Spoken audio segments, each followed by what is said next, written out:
Bonjour et bienvenue dans Face à Face. Face à vous et face à moi, Mathieu Blanc, bonjour. Bonjour. Vous êtes député PLR au Grand Conseil vaudois. On vous entend beaucoup sur les thématiques de sécurité dans les médias. On en parlera évidemment. Première question, est-ce que vous êtes l'aspirant shérif de la ville de Lausanne, Mathieu Blanc? J'aspire effectivement à rendre la situation meilleure à Lausanne. Shérif, je ne sais pas, je crois qu'il faut en tout cas qu'on soit plusieurs, et il me semble que c'est le cas maintenant, être d'accord, tout parti confondu, pour améliorer la situation de la sécurité. Et c'est vrai que si un jour ou l'autre, je pouvais accéder à la municipalité et m'occuper des questions de sécurité, sans doute, je pourrais y développer certaines analyses et tout ça, et je serais très heureux de le faire. Mais vous comprenez que le shérif ne s'occupe pas seulement de la sécurité, il s'en occupe d'une certaine manière. Ce serait aussi votre méthode ? Non, je ne crois pas. Alors là, même si évidemment, il me semble qu'il n'y a pas eu assez de répression ou d'action forte à Lausanne, ce qui justifie le fait qu'on ait des propositions peut-être assez intenses, il y a une part de prévention notamment qui est nécessaire et qui fait partie aussi du travail politique, qui a été bien assuré par la majorité de gauche en ville de Lausanne, mais sans doute avec laquelle il faut aller de l'avant sur des questions plus fortes. Mais le shérif fait peur. Est-ce que c'est ça aussi qui manque, l'intimidation à la ville de Lausanne ? Peut-être, effectivement, il manque cet aspect-là. Je crois surtout quand on voit qu'un certain nombre de policiers sont attaqués en ville quand ils débarquent, que ce soit dans un club ou ailleurs, et qu'on leur jette dessus des bières, de l'autre matériel. Il y a peut-être cette peur du policier qui n'existe plus. Je pense pas à l'extrême qu'il faut tomber dans un état policier, mais il me semble quand même qu'il y a un respect à avoir vis-à-vis des forces de l'ordre, parce qu'elles sont là au fond pour assurer la sécurité de chacun, et ça c'est très important. C'est vrai que les Lausannois voient en ce moment une campagne de communication de la police, stop à la violence policière. On voit un policier qui se protège comme ça. On n'a effectivement pas tellement l'impression qu'aujourd'hui le policier est respecté comme figure d'autorité. Non, je partage ce constat. Je crois que c'est pas seulement à Lausanne d'ailleurs, mais il y a un phénomène comme ça où la police est mal vue, alors qu'au fait, de nouveau, on devrait la prendre comme celle qui permet aujourd'hui aux gens d'être libres dans la rue, parce que sans sécurité, il n'y a pas de liberté. Ça, je crois que c'est quelque chose qui est très important pour le PLR. Mais le problème, il est de quel côté? C'est la police qui est trop tendre, c'est le criminel, entre guillemets, évidemment, qui lui n'a plus peur et sans foi ni loi?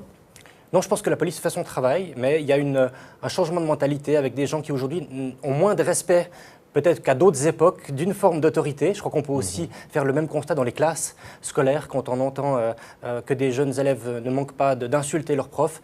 Pour moi, ça pose les mêmes types de questions face à un respect, une forme d'autorité. Donc c'est un problème d'éducation, en fait, c'est ce que vous nous dites? Je pense qu'il y a à la base un problème d'éducation, et il y a sans doute aussi quelque chose à rechercher effectivement dans les familles pour peut-être mieux s'occuper des enfants ou différemment.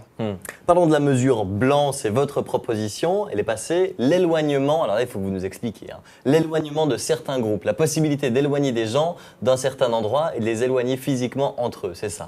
C'est ça. Alors, c'est une proposition que j'ai faite, mais qui n'est pas une vaudoiserie, parce que cette solution existe déjà à Genève, aussi à Zurich ou à Berne. Donc, il s'agit de donner une compétence à la police, de lui permettre, en évitant toute la paperasserie habituelle, de dire à une personne qui est en train de causer un trouble à l'ordre public, on vous interdit la zone pendant 24 heures.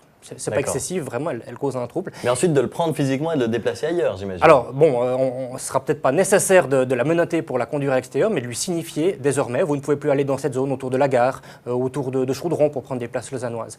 Et puis, évidemment, la police vérifie que la personne sort du périmètre. Et si elle ne veut pas, on peut, cas échéant, l'amener au poste, et puis là, lui donner une décision écrite qui pourrait aller au-delà de 24 heures, si la personne refuse, par exemple, de se plier à la mesure. D'accord. Concrètement, ça sert à quoi, ça? Alors, ça sert à deux choses. Parce que je crois qu'il y a d'une part les gens qui peuvent causer des troubles à l'ordre public. On sait qu'il y a des rassemblements et des gens qui n'osent plus passer dans certains quartiers des villes. À Lausanne, mais pas seulement à Lausanne, parce que c'est une mesure cantonale. Voilà. Typiquement à Lausanne, à Chaudron, on sait que des gens n'osent plus aller à certaines heures, même sur d'autres rues dont on pense qu'elles peuvent être bien fréquentées, comme la rue de Bourg. Je connais des gens qui me disaient qu'à certaines heures le soir, ils n'osent plus aller. Ce qui est quand même fou, c'est de penser que des gens qui eux, ne commettent aucun crime, n'osent plus passer dans certains lieux. Alors si on peut, par exemple par rapport à la problématique des dealers, dire que des gens dont on sait qu'ils sont là pour vendre de la drogue, ils ont déjà été arrêtés, on sait qu'ils s'adonnent à cette activité-là, eh bien on leur interdit d'aller au centre-ville de Lausanne, dans certains quartiers, où on sait que le deal est vraiment fixé maintenant, et ça c'est un problème qu'on doit résoudre. Bon, par définition, c'est déplacer un problème. Le dealer n'est plus au centre-ville, il est en périphérie, en banlieue. C'est juste. Alors, c'est la même chose qu'on me dit effectivement aussi quand je proposais de mettre des caméras de vidéosurveillance. C'est comme le PLR l'a fait. Ça va déplacer le problème. On se met derrière la caméra et puis devant la caméra. Mais je pense qu'il y a deux réponses à ça. Ouais. La première, c'est que avec ce type de comportement-là, on décide de ne rien faire parce que dès qu'on propose une solution, on nous dit mais ça va seulement déplacer. Puis d'autres choses, il nous semble aussi que tout ce qu'on peut faire pour rendre plus difficile l'activité des délinquants, on doit le faire. Donc là, on sait que pour un vendeur de drogue, c'est sans doute mieux d'être au centre-ville de Lausanne que dans la banlieue parce qu'il y a potentiellement moins d'acheteurs. Donc si on rend l'activité plus difficile, on est certain qu'il y a une partie des trafiquants de drogue qui n'agiront plus ou qui décideront d'aller ailleurs. Voilà. Bon, de deux choses l'une. Vous avez parlé de sécurité et de sentiment d'insécurité. C'est deux choses bien différentes, surtout à Lausanne. Parfois, le sentiment d'insécurité ne provient pas du tout du même endroit que le problème de sécurité. Je pense par exemple aux mendiants, c'est un vrai sentiment d'insécurité. Manifestement, lors des sondages, le citoyen lausannois dit qu'il a peur des mendiants, mais la police a rarement à intervenir sur un cas de violence avec un mendiant. C'est juste. Alors, je pense que contrairement à ce que certains prétendent, le sentiment d'insécurité n'est pas moins important que l'insécurité. Je suis d'accord avec vous que c'est deux choses. Je suis d'accord avec vous que c'est deux choses. Une fois on a peur.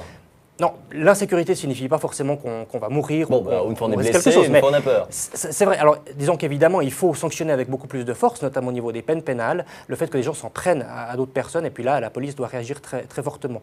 Mais le fait pour un citoyen de se sentir mal à l'aise, de ne plus oser sortir, alors qu'au fond, il aurait le droit, comme vous et moi, de sortir à n'importe quelle heure, c'est aussi une préoccupation à laquelle, moi, comme politicien qui veux agir, je dois répondre et proposer des solutions. Donc, évidemment, je crois que la première chose, c'est de s'en prendre à l'insécurité, mais le sentiment d'insécurité a été trop longtemps négligé en disant au fond, mais non, on ne risque rien, et notamment les trafiquants de drogue aussi, on sait que c'est mauvais pour leur business, si je puis m'exprimer ainsi, que d'agresser des gens dans la rue. Donc, ce n'est pas non plus ceux qui vont commencer à frapper des gens au hasard dans la rue. Même lorsqu'ils sont provoqués, on est parfois témoin de scènes d'un citoyen lausannois qui s'énerve contre un dealer, qui va avoir des mots très durs, qui va peut-être même l'agresser physiquement. Le dealer, effectivement, reste de marbre. Oui, parce que je ne crois pas que ce soit effectivement dans leur intérêt. Le but pour eux, c'est de vendre, mais de vendre de la substance qui est illicite, raison pour laquelle on doit les condamner, on ne doit plus accepter leur présence dans la rue. Et c'est vrai que le sentiment que ça crée n'est pas non plus tolérable. Bon, vous disiez, il faut que le citoyen soit libre de sortir. Encore, il faut qu'il veuille sortir et qu'il ait des opportunités de sortir. Et là, c'est vrai qu'on a l'impression que Lausanne va dans l'autre sens, c'est-à-dire que souvent, sous le couvert de l'insécurité, ferme des lieux culturels parce que, soi-disant, ils seraient générateurs de sentiments d'insécurité, voire d'insécurité. Vous pensez au loft? Je pense au loft, mais je pense à d'autres boîtes de nuit qui ont reçu les mêmes contraintes que le loft, sauf que malheureusement, le loft, lui, n'a pas survécu, manifestement. Alors, effectivement, bon, nous avons demandé aussi depuis longtemps avec d'autres partis. Là, je crois qu'il y avait une unanimité des partis pour dire que la situation des nuits lausannoises n'était plus acceptable. Oui, je ne le mets pas sur votre dos, mais j'aimerais vous entendre là-dessus. Mais c'est vrai, mais contrairement à d'autres, ça je tiens quand même à le dire, on a toujours été favorable à une vie culturelle intense en ville de Lausanne. Et c'est grâce aussi, notamment à l'action des PLR à une époque, qu'il y avait plus de boîtes de nuit qui sont ouvertes en ville de Lausanne. On avait par exemple au Grand Conseil supprimé la clause du besoin, qui limitait ce type d'établissement. Mais c'est vrai que là, il y a eu peut-être un excès et des mesures de sécurité devaient être prises. Alors, je comprends aussi le municipal de la sécurité actuel qui dit, au fond, il faut aussi mettre des règles et puis on ne peut pas tout faire reporter le poids sur la police, notamment à l'extérieur de ces zones-là. Il faut aussi qu'il y ait une forme de sécurité qui s'exerce juste aux alentours et à l'intérieur de ces établissements nocturnes. Est-ce que ces mesures allaient trop loin? On a trouvé qu'elles étaient peut-être un peu excessives, on l'a dit. Maintenant, voilà, la décision est entrée en force. Je crois que les établissements de nuit doivent s'y plier. C'est quand même paradoxal que le PLR trouve qu'un socialiste soit trop extrémiste sur une mesure de sécurité, non? Alors, je pense qu'il y avait deux partis qui effectivement voulaient aller peut-être le plus loin, c'était les socialistes et l'UDC pour des raisons différentes. Je pense notamment au débat sur la vente d'alcool. C'est vrai que nous disions que c'était un problème, mais est-ce que vraiment c'était utile dans le même sens comme le proposaient l'UDC et les socialistes d'interdire la vente d'alcool à partir de 8h ou de 9h dans certains magasins? Pour nous, cette mesure pouvait être facilement contournée avec des gens qui vont l'après-midi acheter les mêmes quantités d'alcool. Donc il y avait sans doute d'autres mesures. Et là, vous êtes en train de parler de contourner comme nous, on parlait tout à l'heure du déplacement géographique ou de la caméra de surveillance. Vous êtes en train d'utiliser exactement la même argumentation. Vous avez raison, mais là, je pense qu'en plus, pour des gens qui ont... Voilà, on sait que l'alcool est en libre circulation. La vente de drogue, les gens, dès qu'ils ont l'accès plus facile à la drogue, on sait qu'ils pourront peut-être aller au centre pour en acheter. Si on rend plus compliqué, là, vraiment, est-ce qu'on va aller dans la banlieue quand on sort en ville de Lausanne pour acheter de la drogue? C'est pas sûr. Là, il y a tellement de possibilités pour acheter de l'alcool. Sans doute, il y a un effort supplémentaire à faire en termes de prévention. Diminuer les possibilités d'acheter de l'alcool, je pense que c'était une bonne chose, mais on ne sait pas s'il y a vraiment un emplâtre sur une jambe de bois qui a été posé avec ces mesures. Mathieu Blanc, vous êtes jeune, vous sortez, vous, au loft, au MAD, au D-Club, dans des boîtes vaudoises et lausannoises? Ça m'est arrivé, mais assez rarement, je ne vais pas vous le cacher. C'est vrai? Oui, c'est vrai que Donc vous parlez de choses que vous ne connaissez pas vraiment.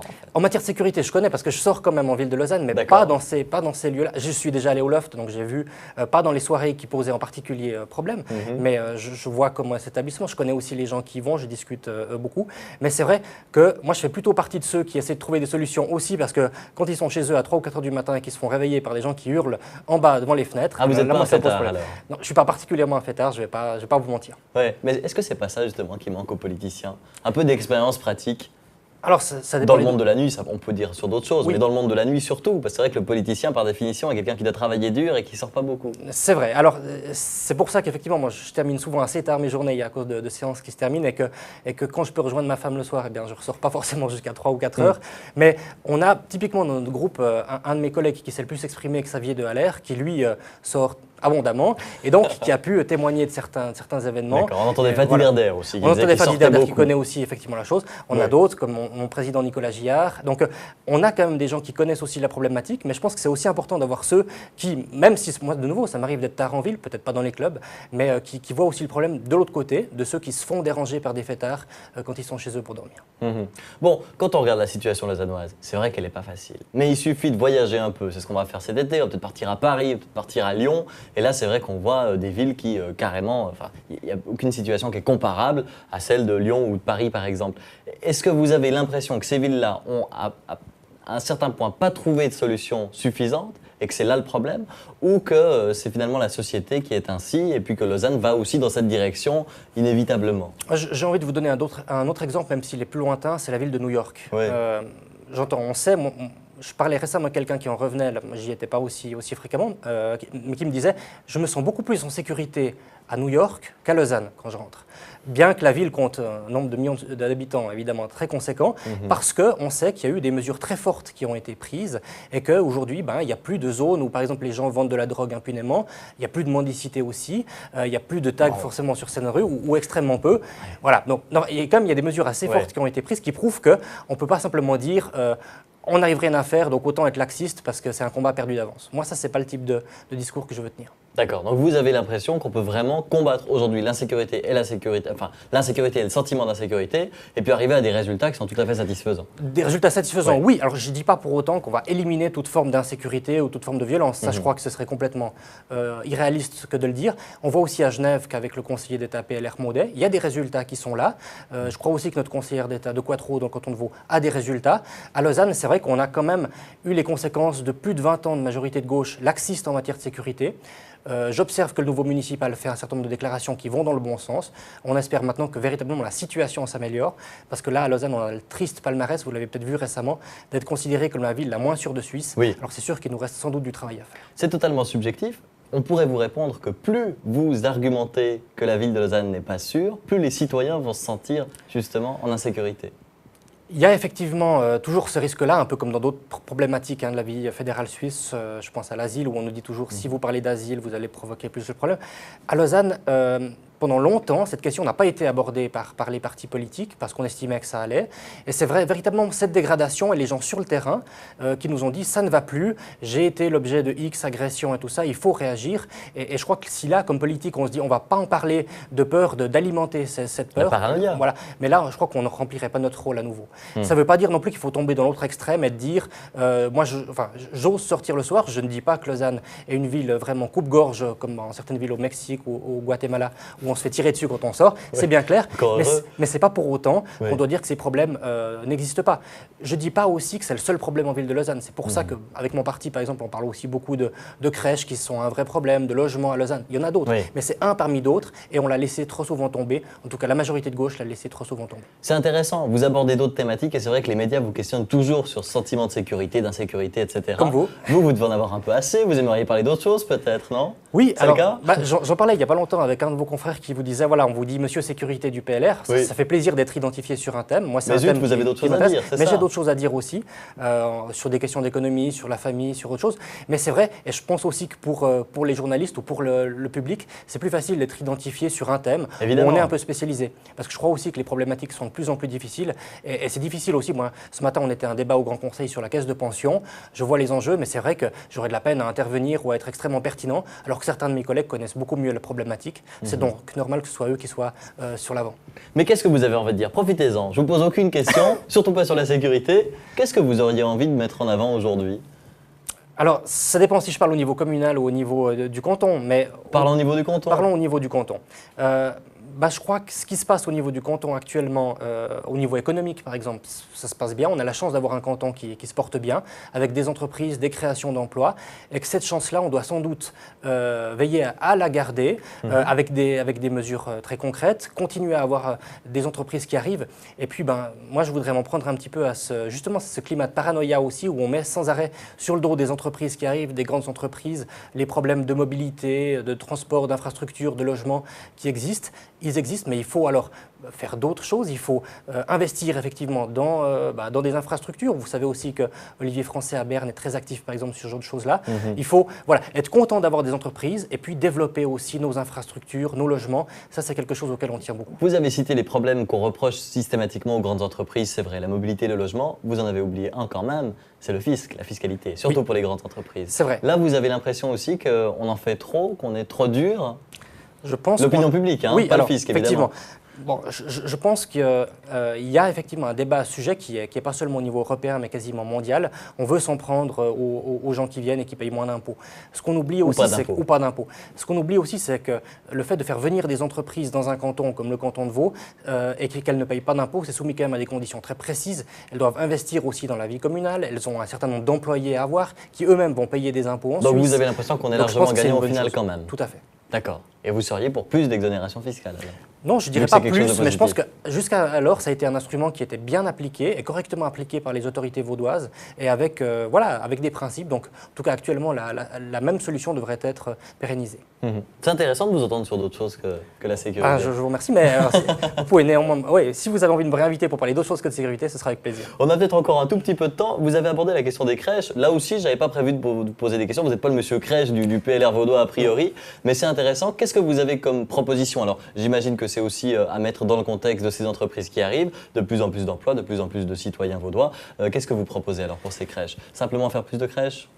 Oui, et puis, alors ça c'est un premier point. C'est vrai qu'à Lausanne, je crois qu'on peut dire qu'il y a des mesures fortes qui ont été prises. Là, on peut aussi rendre quand même ça à la municipalité de Gauche qui a essayé de créer plus de places de crèche. Mais au fond, il faut aussi prendre des mesures pour améliorer la vie des familles. C'est parfois difficile. Vous savez qu'avec notre parti, on a fait passer l'horaire à journée continue. Je crois aussi que les écoles ont un travail à faire pour rendre la vie plus facile aux parents, parce qu'on sait que souvent les deux parents maintenant sont obligés de travailler. Ouais. Et puis aussi, je crois que au-delà des crèches, on sait qu'avec les mamans de jour, souvent, ça c'est plus une problématique cantonale, mais on a posé des conditions pour devenir maman de jour qui étaient complètement exorbitantes. Alors certes, c'est un métier important, il faut savoir s'occuper des enfants, mais quand on demande à la maman de jour d'être bardée de tel diplôme ou tel diplôme, alors qu'on a des problèmes à trouver des gens qui s'occupent des enfants, ça me paraît être de la bureaucratie un peu absurde. C'est effectivement une piste de solution intéressante. C'était intéressant de parler avec vous. Merci beaucoup. Merci à vous.